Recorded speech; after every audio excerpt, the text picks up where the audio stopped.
everyone, it's Natalie Bencivenga, and welcome to another conversation around the things that matter to you. This is my Facts Over Fear Substack Live, and I'm so excited to have a guest tonight that understands the moment we are truly in. Hunter Dunn, he works with 5051 as the National Press Coordinator. For you, those of you that may not know what 5051 is, we're going to break it down for you. There is an upcoming rally happening in October around the nation that we all can participate in if we choose to. And I really just wanted to break it down for everyone why peaceful protest is so necessary as a part of a resistance movement against fascism. So, Hunter, thank you so much for being here. Thanks for having me on. Absolutely. Let's just start a little bit about your own journey. How did you find your way to working in a movement, a grassroots movement that is really calling out truth to power? Yeah, it kind of just happened, right? I've worked, I'm a full-time volunteer. I have a part-time job outside of this, which Mhm. isn't relevant.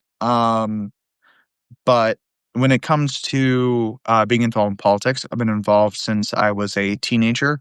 Mhm. I worked on a couple political campaigns for local candidates. I co-founded like a student movement to help pass ethnic studies courses at my school my Mhm. senior year of high school. It was during COVID.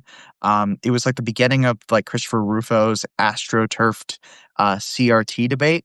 There was Mm. no critical race theory being taught anywhere because kids wouldn't understand it. It's like graduate level Mhm. Mhm. philosophy and legal theory. It's not something you're going to teach a kindergartner. What you will teach a kindergartner is, hey, you have a set of identities, some of which you chose, some of which you didn't. Other people have other sets. That's totally cool and fine. And you should be able to talk about yours and talk about other people's in a way that is like uplifting to everyone. You Yeah. know, like I remember going over the training material and being like, this is extremely boring. Like this is very I think you should go further, actually. Like I think this is way too moderate. Mhm. Mhm. And I think we should be, more encouraging at kids than it is. But certainly, this is nothing for anyone to get upset over. It's like, hey, I'm a Christian. I went to a Christian camp this summer because of my faith. I had a great time. We went horseback riding. And then other kids like talking about like something they do because they're Jewish or they're atheist and Mhm. they don't do any of those things, but they do something else. Right. Mhm. Um, and that's like totally reasonable.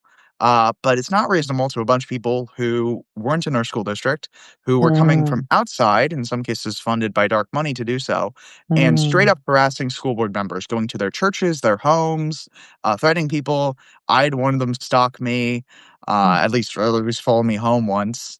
Someone else got their car egged. Guy tried to fight me and my dad in the middle of a school board meeting. Uh, he Wow. he did not have any kids in the district. He wasn't from the district. These were like mass resistance, several capital insurrectionists.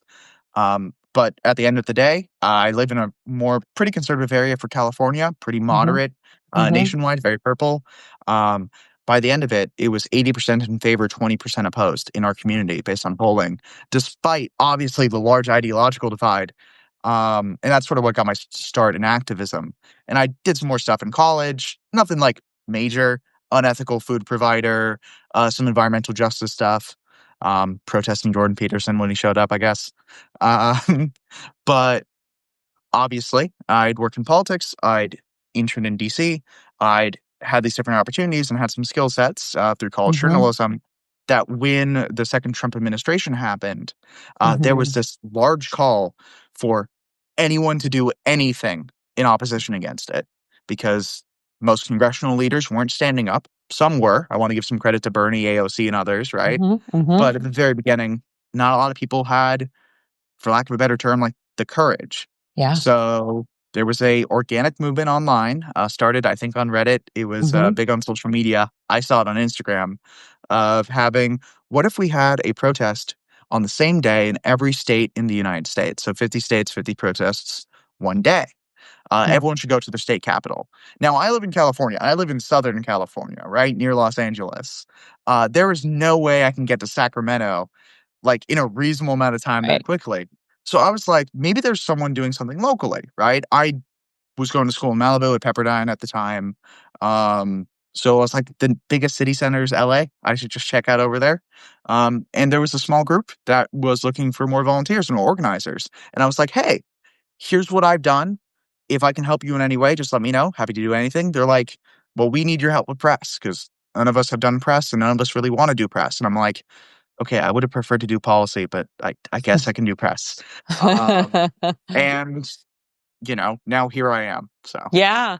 No, I think it's incredible. I love hearing of your journey and sort of the serendipitous nature that it took, but also this idea that you found the calling when the moment needed people to come together. And I think that's really what grassroots movements are all about, is people coming together with the same vision, not necessarily the same viewpoints, but the same vision of something that they want to change or stay the same and really work towards that goal. I'm in Pittsburgh in Pennsylvania, and I covered the very first 50-50 one that happened in this region too, because not everybody could go to Harrisburg.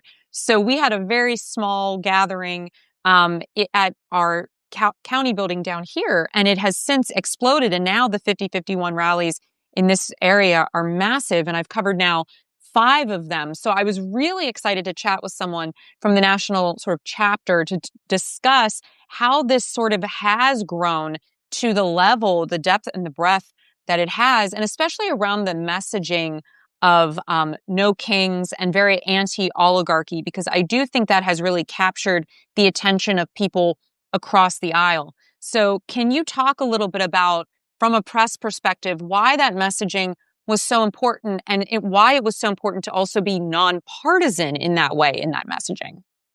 yeah, just from like the pure number thing, right? You talked about starting Mm-hmm. small in Pittsburgh. Same case everywhere, right? We had a Yeah. few hundred people, maybe 500 if I'm being extremely optimistic, in Los Angeles on our first one, February 5th. Somewhere Mm-hmm. like 20,000 people nationwide. A couple months later in June for No Kings, we had at least over 200,000 people at one time in Los Angeles. The median estimate based on drone footage is higher, but Mm-hmm. let's go conservative, right? Set a Sure. bar for us to break later, 200,000 and over 5 million nationwide, right? So that's a pretty massive jump to the point where Yeah. people got mad at me on August 2nd when we had like a 2-week turnaround and we only had a couple 100,000 people. And I was like, what are you mad at me for? That's several 100,000 That's people. What are you talking about? incredible. Like hundreds of events around the nation. It's just one group, right? Like, Yeah. I think people expect a No Kings every time, not realizing how much goes into it. Hopefully we'll have another No Kings, right? On our October 18th. Um, but, especially for an all volunteer organization, getting as many people out as we do is just insane. Yeah. And a lot of it has to do with the messaging. A lot of it has to do with the moment. Hmm. Anti-oligarchy and specifically just like anti-billionaire messaging, I'd almost say is like Yes. more specifically the value there. Uh, Hmm. you know, hashtag not all billionaires, I guess. Kidding. But like, like obviously there's a difference, right? Like um there's a difference between someone who's like an artist or someone who made a bunch of money through like creative works, Right. or someone who got the money accidentally through a very high profile divorce. Um and is actually doing a lot of like charity work, right? They're doing a lot of charity Sure. work versus someone who got it through a lot more exploitation. Hmm. Um, Hmm. to get that much money, I think there has to be some level of exploitation involved, and that's an issue. Hmm. Hmm. Maybe people, if people want to have enough money to buy a second home in the summer, that's fantastic. Yeah. I don't think you should be able to buy the government. I don't think you should be able to buy the government. I don't think you should be able to raise your own private army. I don't think you should be able to buy a No, town, and incorporate so you can be a little king. I don't think any of that is healthy for a functioning democracy, right? It's like you can have a billionaire class or you can have functioning democracy. And I think we're seeing the real limits of where we're at in this moment. And if you're just joining me, I'm Natalie Bencivenga, and I am with Hunter Dunn, and we are talking about the 50-51 movement. Hunter, I'm looking off camera here because I have a bunch of questions, and I was so excited that we were going to talk, and I want to make sure I ask a few of these things.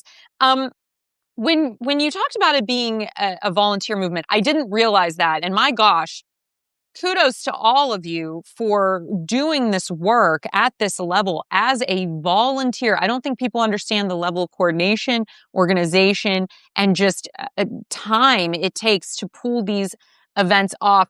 But when we're looking at it being a decentralized movement and it really not having a single person at its face, why is that important right now? Because I do think that there is something to that. Yeah. I think there's a lot of value to it, right? Like when Mm-hmm. it comes to, you mentioned earlier, the messaging, it's letting the message speak for itself, Yeah. right? That there should be no kings in the United States, right? There should be no kings in America, which is Mm-hmm. an even stronger push, I think, than the oligarch thing, because Mm-hmm. not everyone. It's a bit of an SAT word, Sure. right? Sure. Yeah. It's harder to say. We're Mm-hmm. kings. Everyone knows exactly what you're talking about. That's right. Our country was founded to rebel against a king who was Mm-hmm.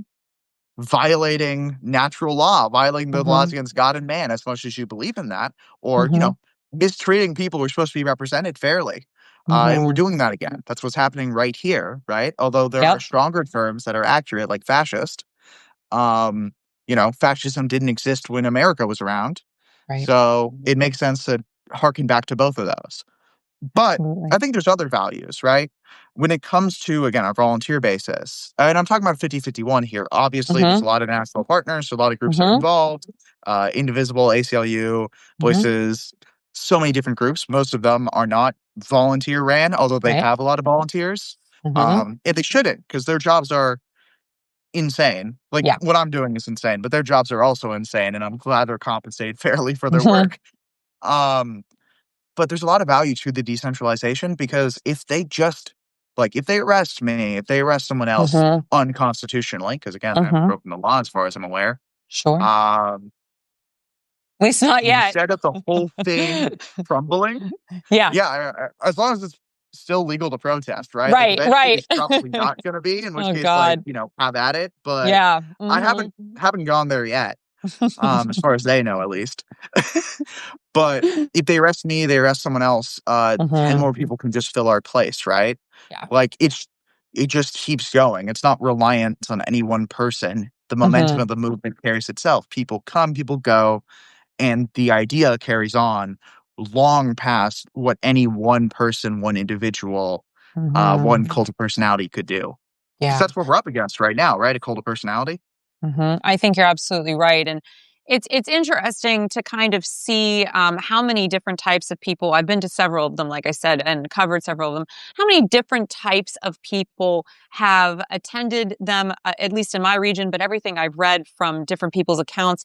It's very multicultural. It's very multiracial. There's people represented from the disability justice community, from all different walks of life. But the central theme for me, beyond obviously this no kings experience, really is this idea of people first policies needing to be spearheaded and pushed forward for. And I think that's also been a real driving force. I've seen so many. Pennsylvania, in particular Pittsburgh, is a huge hub for science and technology. We've had so many doctors and scientists speak at the rallies about what is happening to their federal funding.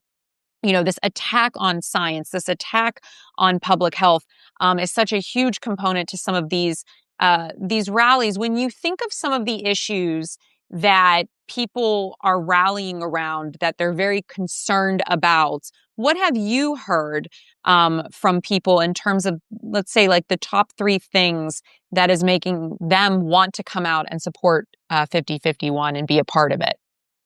Yeah, just off the top of my head, I Hmm. think by far the biggest thing, and it's going to continue being the biggest thing, Yeah. is ICE.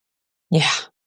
The Yeah. what that is so far past beyond what almost every American thought was going to happen. Even many fascism scholars were shocked by how fast it happened. Yeah. I wrote my thesis on the rise of post-liberalism on how related it was to fascism, like, Mm, how far I would go with it. And obviously people like Michael Anton and Stephen Miller, I characterized as fascists sure. while writing. But even I didn't think they were going to go that far that fast. Mm, mhm. And it's horrifying. They are Yeah. kidnapping people.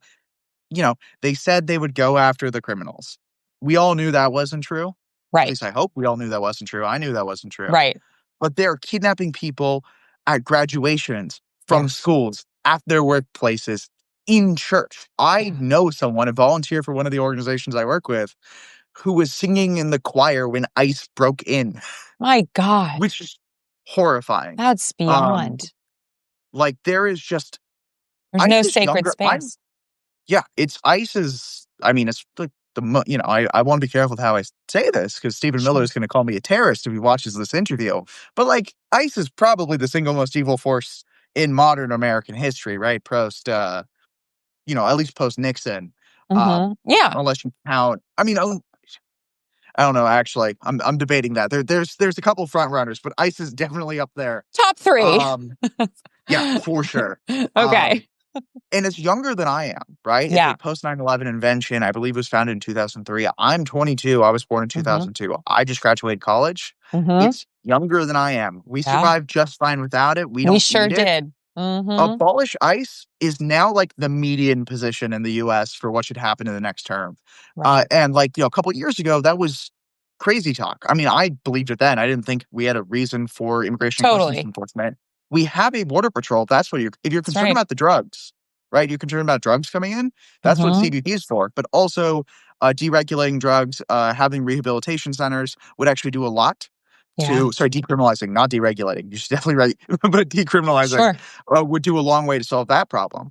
But if you need a border patrol, we have a border patrol. What we Mm-hmm. don't need is the literal Gestapo. So Right. that's probably number one. Number Mm. two is, I don't know, this one's a big one. Just the massive cuts to social services, both here Yeah. and abroad. Yeah. We can measure how many people are dying by Mm-hmm. day because of the Mm-hmm. cuts to USAID. That's one Mm. of the I don't like George Bush, the second Bush, I believe is one of the worst presidents of all time. Mm-hmm. The reason why he is not the worst is because of the really, really good work he did in third world countries through USAID, through Mm-hmm. PEPFAR, through HIV and AIDS prevention. There are streets, airports, parkways named after Bush that will continue being named after Bush as long as those countries exist because of the good work USAID did. Under his regime, under every other modern president's regime Mm-hmm. where USAID has existed. And they're still bad presidents, but I can acknowledge when Right. good things done. Well, look, Cutting it is a horrifying. broken clock is still right twice a day. I mean, I think what you're suggesting, and I don't mean to interrupt you, and I want to get back to what you're saying, but also I've never seen a president like Trump where I can't really name a single thing that he has done to benefit people, period, Yeah. that didn't benefit his own pocket. So to your point, yes, all these presidents are a mixed bag, and we can, But this dissect is them different. another time. But the reality is, when we're talking about, you know, the worst of the worst, I don't really see how anyone can look at Donald Trump and not put him at the top of that list. He can win that list. He can be a winner then. Yeah.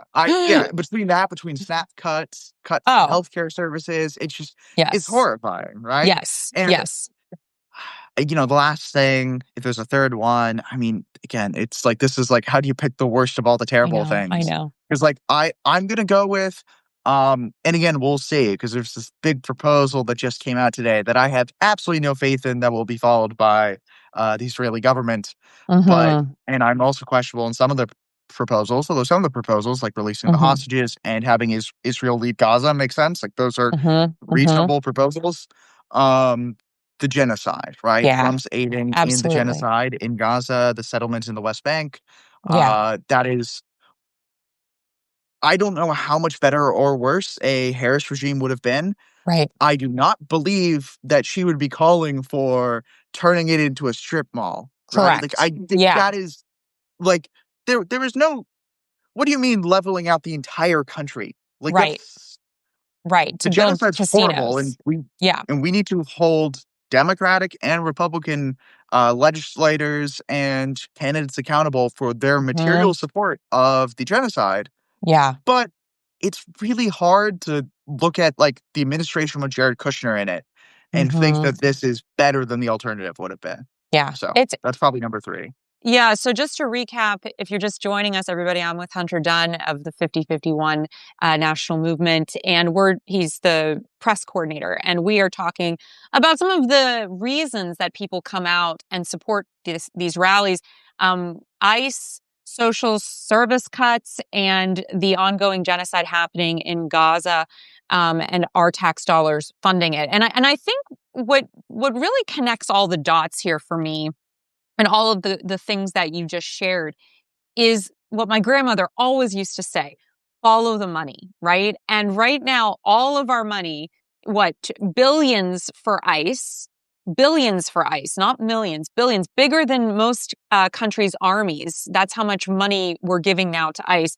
So where are they going to get that from? Well, of course, now they're going to cut everything that could support the people, but they also still have money to fund these ongoing terror attacks against the people of Gaza. So what we're seeing is a disbursement of our money outwards, that all it goes towards is violence and murder and all the things that we're losing, which also is violent and murderous to the American people. So I think at the end of the day, it's sort of like the mask is off and we're just seeing this for what it is, which is, a true fascist regime that has completely disconnected itself from the will of the people at all. So when we look at this, Hunter, and we're thinking about our political system and how it really has failed us in this moment, because the stopgaps that I thought we had in place, like a Supreme Court, like a Congress, a Senate, they've all seemed to greenlight all of his bad behavior and allowed this regime to really take root. What do you hope these rallies can actually accomplish in turning the tide of public opinion ahead of the midterm election? Is that the goal? Yeah. So I don't think we're going to be done in 2026. I don't think, just even if the Democrats do amazing, they elect a whole bunch of progressive candidates who actually have for the courage to stand up against the Trump regime and stop him in his tracks as much as possible. That's not going to be the end of the fight, right? No. He's going to use executive orders as much as he possibly can Uh-huh. to harm the American people further and to benefit his billionaire buddies, especially his buddies that are fellow members of the Epstein list Uh-huh. that are in the files, right? Uh-huh. And in 2028, even if we clearly and soundly, even if rationality and moral justice win the election in 2028, Trump's going to deny it. Trump's going to do everything in his power to hold on to power. And when it comes down to it, I think functionally speaking, the military or or the states are going to have to force him out, Yeah. peacefully, but through like the implication is Right. going to be Right. the best chance. I think there's going to be another Jan 6 on the right wing, and I think it's going to be worse. And I think we Uh-huh. have to Be stand up prepared. against it. Whether or not it is a direct attempted coup or whether or not it's trying to rig the elections, like some Yeah. people claim happened in 2024. I haven't looked Mm-hmm. into it, so I don't know. But I'm expecting situations like that. But mass mobilizations do more than just motivate people to vote, right? Uh-huh. I've Uh-huh. seen at least two instances where the mass mobilizations have had a direct impact on policy. The first one is, for lack of a better term, bullying Elon Musk out of office. Yeah. This is a That real, was a good day. yeah, no, look, there's a lot of factors, right? And Yeah. obviously, a lot of this has to do with Elon's personality disorders and Mm-hmm. ketamine dependency, and obviously, like, is clear disregard for his family. I feel so terrible for, I want to say, Uh-huh. Vivian, his daughter, that he doesn't Uh-huh. acknowledge his own life. Uh-huh. Uh-huh. She's iconic. I think she's great. Yeah. Um, but to, put a bow on that, we intentionally targeted him as the shadow president in the early part of Yes. their scene. And there's a lot of truth to that. He was trying to rig an election in 100%. Wisconsin by, like there Yeah. was a Supreme Court election. I am very suspicious of his knowledge of the Dominion voting systems. Again, I don't want to Same. like play into, election denial or anything, but that's just a weird sentence to keep on saying repeatedly, Trump. Yeah. Like, what are you talking about? Yes. Um, and he definitely was putting his thumb on the scale with dark money, right? And I think that's election rigging. I think we need to overturn Citizens United. I think we need to end 100%. it. Yeah. So, it's rigging, whether or not it was literally rigging or just rigging through Right. spending so much money. And he had a lot of influence on early policy with Doge. Yes. But Also, it wasn't 100% true, right? Because obviously there's tons of little presidents in the White House. Stephen Miller is a big one. Mhm, Obviously, mhm. Trump's ego gets its own way. JD Vance is like the Yep. avatar of two separate factions that are both extremely dangerous for the American people. Steve Bannon's always whispering in someone's ear. Peter Tracy Jarvin's Thiel. the weird court jester. Peter Thiel's like the big one. Yeah, I was kind of Mhm. ramping up to him. Um, and obviously, Elon and Vance and stuff are influencing Thiel. Right. Or sorry, Thiel's influencing them.